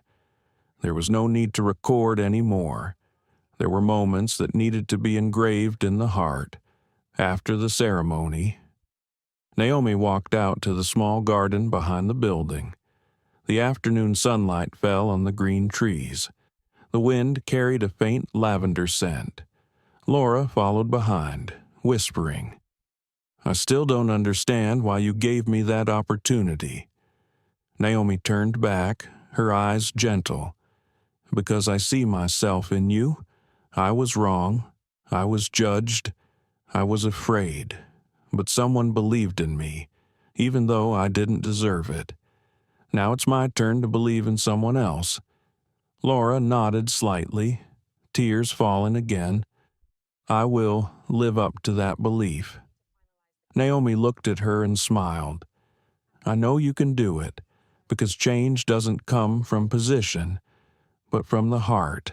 They both stood still, looking into the distance, where the Aurea airplane was taking off. The sound of the engines echoed in the air, blending with the brilliant afternoon light. Naomi said slowly, "Every flight has a story, and our story, Laura, doesn't end in the sky. It begins there." Laura smiled, her eyes sparkling with hope. "I think I understand. Empathy is knowing that we all have something to learn from each other." Naomi nodded. "That's right. And if just one person changes, the whole world can calm down a little." In that moment, two women, once on opposite sides of prejudice, stood side by side, silently looking up at the vast sky. There was no more master and servant, no more power, just people to people. Their soft laughter echoed in the wind, like a promise to the future. In the distance, James left the hall and looked up at the sky. He pulled out the invitation card from his pocket and turned it over to the back, where Naomi had written, "Empathy makes us fly higher." He smiled and put the paper away, knowing that he had just witnessed a story that people would tell forever. Naomi turned to look at Laura one last time before getting into the car. "See you at the first training session next week." Laura nodded, smiling warmly. "I'll be there before my flight." The car slowly rolled out of the compound. From the window, Naomi saw an Aurea airplane in the sky, just leaving the runway, its wings reflecting the bright sunlight. She whispered to herself, "Fly away, because we have learned to look at each other." The scene closed in the golden light of the day. An old story was completed, but a new journey, a journey of empathy, had just begun. A month after the award ceremony, Naomi Carter's name was no longer associated with the success of an airline, but also became a symbol of compassion and leadership. On the morning news, her image appeared with the headline, "The Woman Who Turned a Slap into a Lesson in Humanity for the Whole World." Every media channel was talking about the Empathy Above All program that Aurea Air had just launched. Many other airlines sent letters asking to cooperate, wanting to learn this model. Naomi sat in her glass office on the top floor, holding a cup of mint tea, looking down at the bustling city below. She did not feel proud, but felt her heart lighten. It was all like a natural wave, spreading because it touched exactly what people were lacking: understanding. On her desk, Naomi placed the handwritten letter she had received this morning. It was from a woman in Texas who had worked as a flight attendant 10 years earlier. In the letter, the woman wrote that she had kept quiet when she saw passengers being discriminated against for fear of losing her job. But after reading Naomi and Laura's story, she decided to return to the industry, applying for a job at Aurea Air. "I want to do it again," she wrote, "because now I understand that silence is also a choice, but not the right choice." Naomi read the letter a third time, tears falling softly. She folded it carefully, placing it in the small wooden box where she kept her most precious things, not the certificates, but letters like these. That afternoon, Naomi met with Laura and the new training team. They were preparing for the first Empathy Above All course. The conference room was simply decorated. Laura had written a slogan on the wall in her handwriting, "Fly with your heart before you take off." When Naomi walked in, everyone stood up to greet her. Laura smiled, more confident than ever. She began to present the training curriculum, how to incorporate real-life situations into the lessons. She described how flight attendants should handle disrespectful passenger behavior by responding with restraint and understanding, not fear or anger. Naomi watched quietly, proud. The woman who had once been shy, who had apologized in tears, now spoke with confidence and conviction. When the meeting ended, Naomi walked over and whispered to Laura, "You did a great job. I see a part of myself in you." Laura replied, her voice full of emotion. "If it weren't for you, I don't know what I would do. You didn't just give me the opportunity. You showed me the true meaning of this job." Naomi smiled gently. "We are all learning to love our jobs in a new way, to love people before we love the sky." That night, James Hunter called Naomi. He was in New York, preparing for a live television interview. "Miss Carter, I think this story isn't over yet," James said. "People need to hear more about what you're doing next." Naomi replied, "If you're going to tell it about the people, not about me.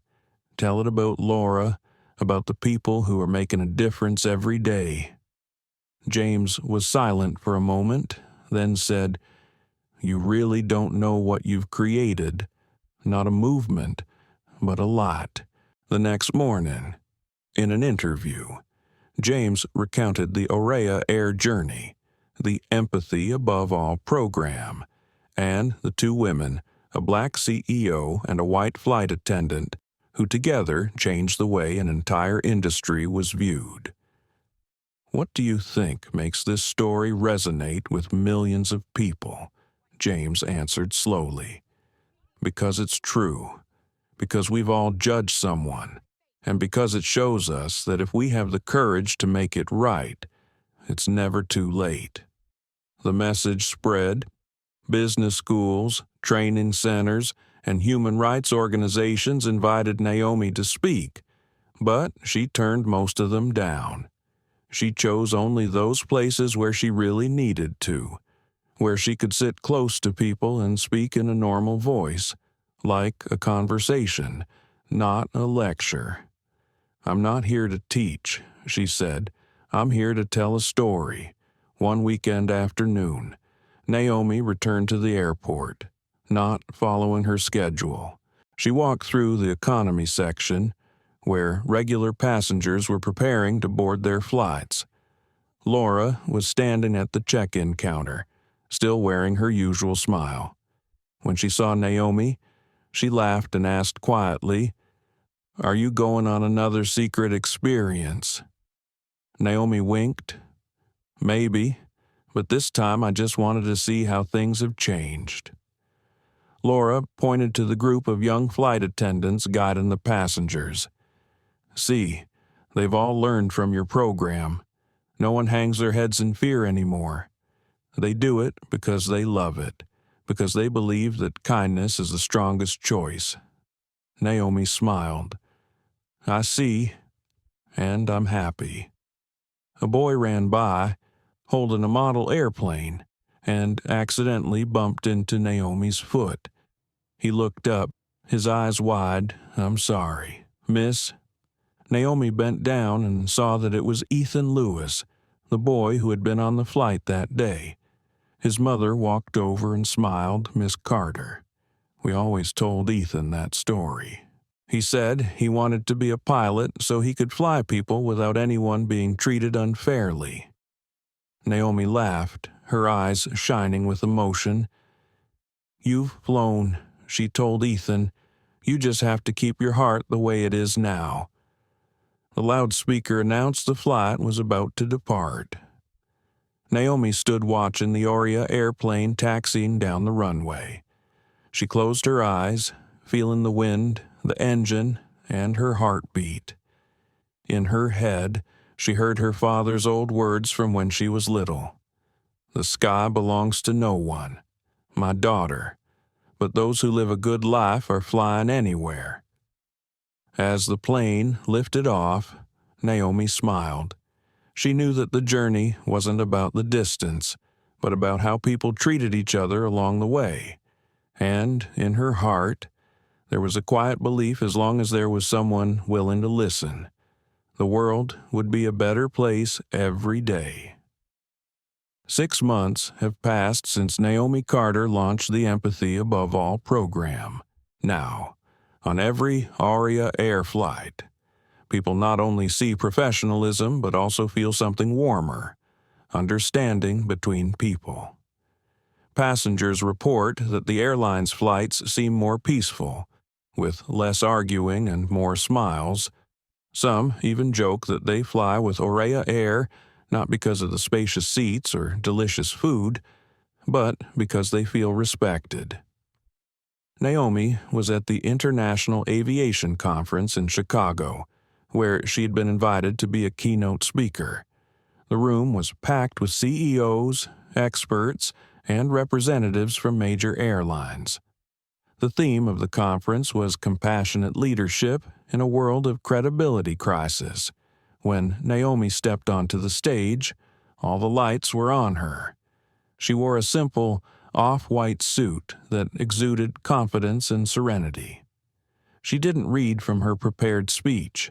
She just told it. She told about Flight 208, about the slap, about how a seemingly small moment can make people look back at themselves. Her voice was deep, both soft and firm. "We're used to talking about processes, about service, about productivity, but we rarely talk about people," she said. "In the sky, we don't just transport people, we transport emotions, and if we don't understand emotions, we'll always be cold carriers." The hall was dead silent. No one tapped on the table, no one moved from their seat. Some nodded slightly, others looked down, perhaps thinking to themselves. Naomi paused, then continued. "I didn't come here to tell a success story. I came to remind you that every change begins with one person who dares to say, 'I will be different.'" As she left the stage, the entire hall rose to its feet and gave a long, standing ovation. Laura, sitting in the guest seats, looked at her with a beaming gaze. James Hunter was also present. He turned to his colleague beside him and whispered, "She doesn't need a slogan. She's a living example." That afternoon, Naomi had a private meeting with the management of a European airline that wanted to cooperate in training. While waiting for the car to arrive, she walked along the corridor of Chicago O'Hare Airport, where hundreds of people were bustling. In one corner, she saw a scene that made her stop. A security officer was arguing with an elderly woman because she did not understand the baggage regulations. His voice was harsh, and the old woman was staggering, holding her handbag. Naomi walked over and said softly, "Excuse me, what's the matter?" The other officer replied curtly, "She's overweight. I've told her several times." Naomi looked at the old woman and asked softly, "Do you have anyone with you?" She shook her head. "No, my daughter is seriously ill. I have to go home immediately." Naomi nodded, then turned to the officer. "If I return the excess baggage, can you leave now?" He looked confused for a moment, then nodded. Naomi took out her credit card and paid quickly. When everything was done, the old woman took Naomi's hand, her eyes moist. "Thank you, girl. I will pray for you." Naomi smiled. "You don't need to pray for me. Just continue to be kind to others. Laura arrived just as Naomi was leaving the counter. Did you help someone again? Naomi smiled. It was just a small thing, but sometimes it's the small things that people remember the most. Laura nodded. I think the story of you and that flight will be told forever. Naomi replied softly. If it makes people kinder, then let it be told.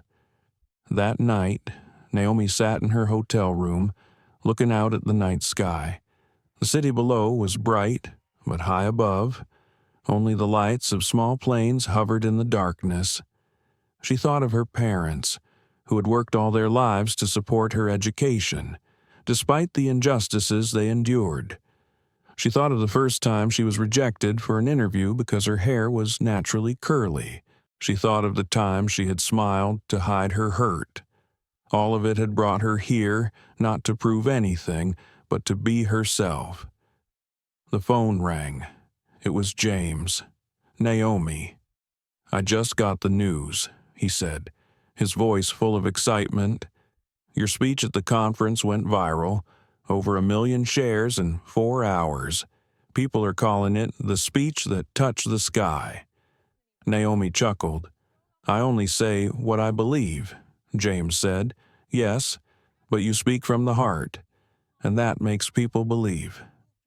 The next morning, when Naomi arrived at the airport to fly back to San Francisco, a young ground staff member approached her, smiling shyly.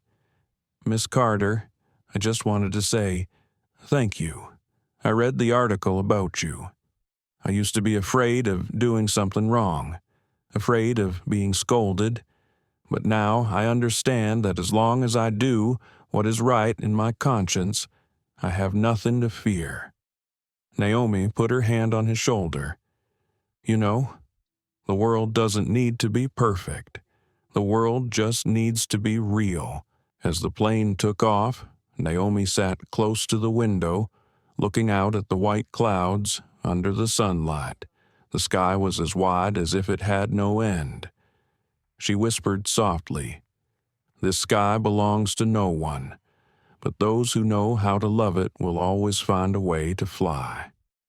She closed her eyes, took a deep breath, and felt peace fill her heart. She knew her journey was not over, but now she was no longer flying alone. With her were hundreds of people who had changed, millions of people who were learning to look at each other with kindness.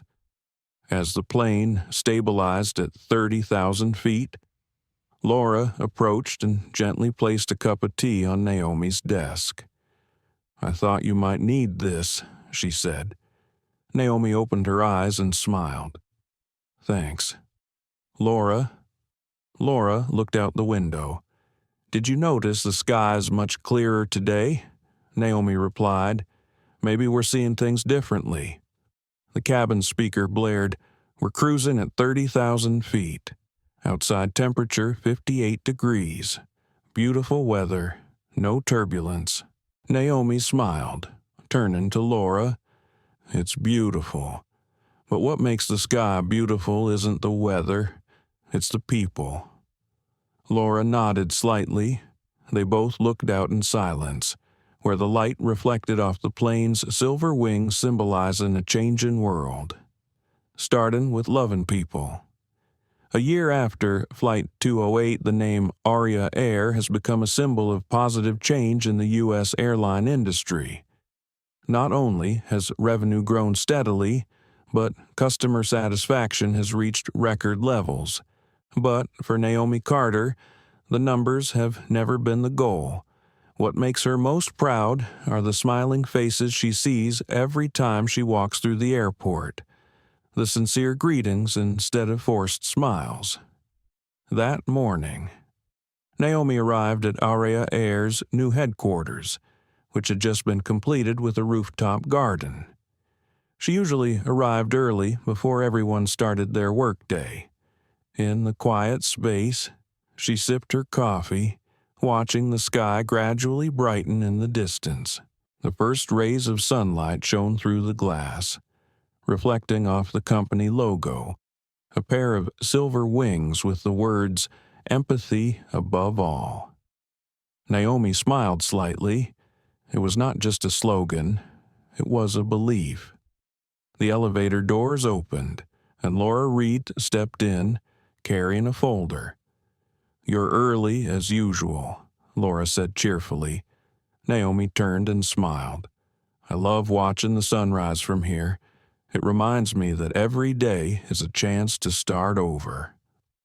Laura placed the folder on the table. "We have a presentation on our expansion plan to Asia and Africa. They want us to share our training model." Naomi nodded. "I know.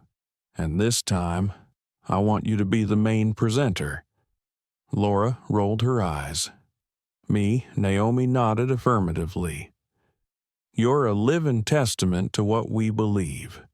No one can say it better than someone who has walked through the darkness to find the light." Laura was silent for a few seconds, too moved to speak. She said softly, "Thank you, Naomi. I won't let you down." Naomi put her hand on her shoulder. "I've never let you down. Laura, I'm just waiting for you to see yourself." The meeting took place in a large auditorium. International representatives, aviation experts, and media were present. When Laura took the stage, the whole room applauded. She recounted her own journey, from mistake to awakening, from shame to gratitude. Her voice trembled slightly in the first few sentences, but as she spoke, she became more confident. "I slapped a woman because I thought she didn't deserve to be in a place I considered privileged, but she responded with kindness. Not only did she forgive me, she taught me that respect is not an obligation, it's a choice." The entire auditorium was silent. No one looked at their phones or turned away. When Laura got to the part about Naomi taking her back, many people were in tears.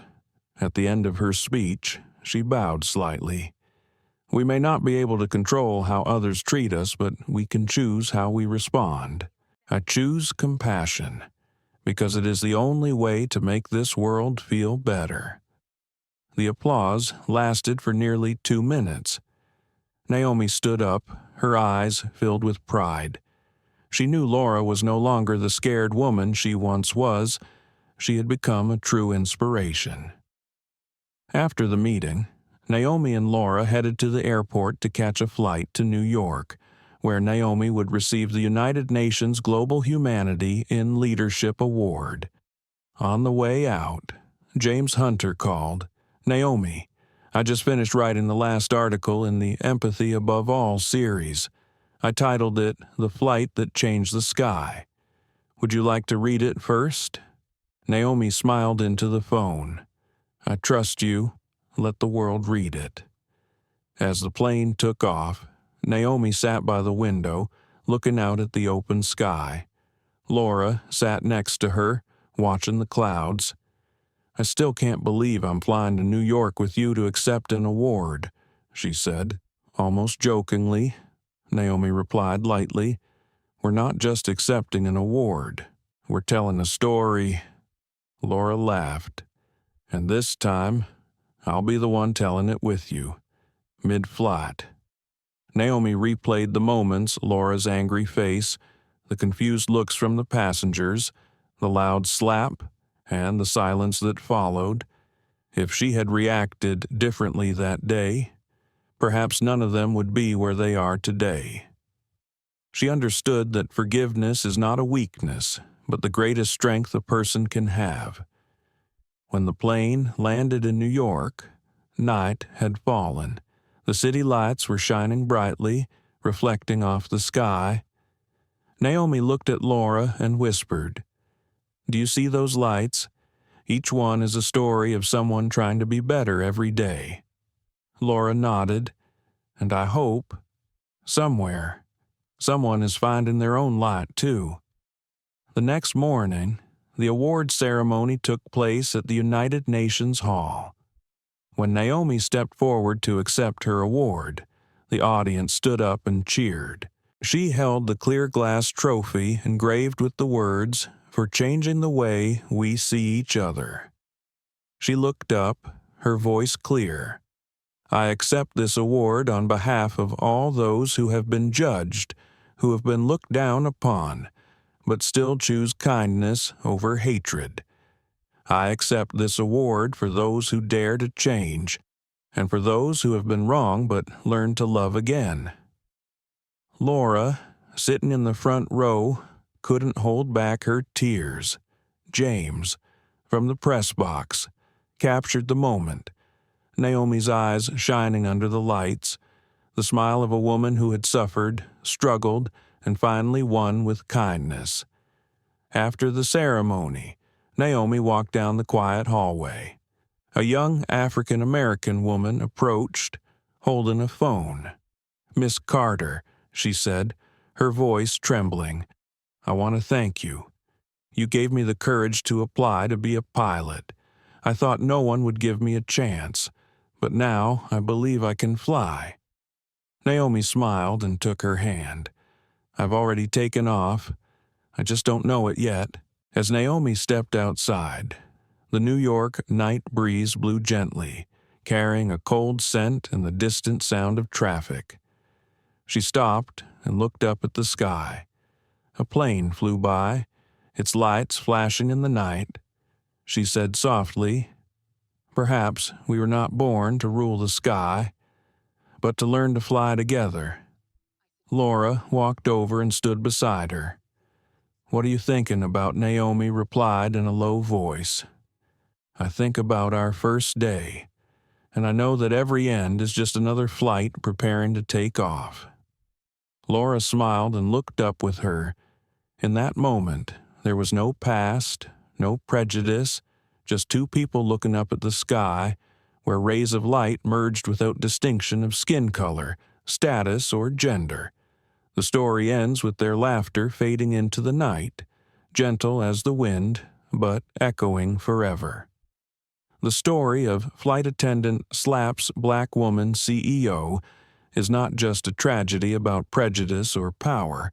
It is a journey of compassion and awareness. Naomi Carter, a black woman who was insulted on her own plane, did not choose to retaliate with power, but with understanding.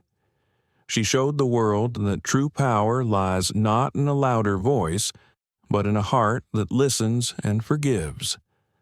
The story makes us realize that, in life, we all sometimes judge others based on their appearance, forgetting that everyone has a story behind their eyes.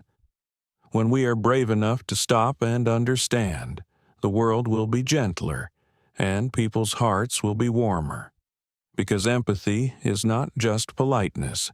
It is a bridge between hearts and hearts, between people.